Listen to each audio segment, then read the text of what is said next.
শীতের গভীর রাতে পাহাড়ি পথ ধরে ফিরছিল শম্ভু। চারিদিকে কুয়াশা, হাতে শুধু একটা টিমটিমে টর্চ। হঠাৎ সে শুনতে পেল পায়ের শব্দ, কিন্তু তাল মিলছে না। থেমে দাঁড়াতেই শব্দ থেমে যায়। চলতে শুরু করলে আবার শুরু হয়, এইবার খুব কাছে। হাওয়ার মধ্যে ভেসে আসে কাঁচা মাটির গন্ধ। হঠাৎ টর্চের আলো পড়ে এক নারীর মুখে।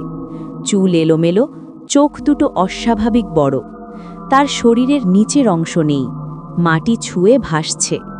শম্ভু দৌড় দিতে চাইলে পা নড়ে না। নারীটি ফিসফিস করে বলে, এই পথ আমার। হঠাৎ পাহাড় কেঁপে ওঠে, টর্চ নিভে যায়। চারিদিক অন্ধকার। পরদিন সকালে পথের ধারে শম্ভুর জুতো আর টর্চ পাওয়া যায়, কিন্তু তার শরীর নয়।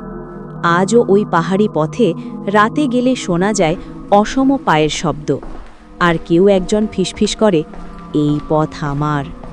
যে পথের মালিকানা কেউ দাবি করে, সে কি আদৌ কাউকে সেখান দিয়ে যেতে দেয়? তারপর কি হলো, আসল রহস্য জানতে এখনই সাবস্ক্রাইব করুন আমাদের চ্যানেল শাকচুন্নি, আর লাইক করে কমেন্টে জানান পুরো ভিডিও দেখতে চান নাকি।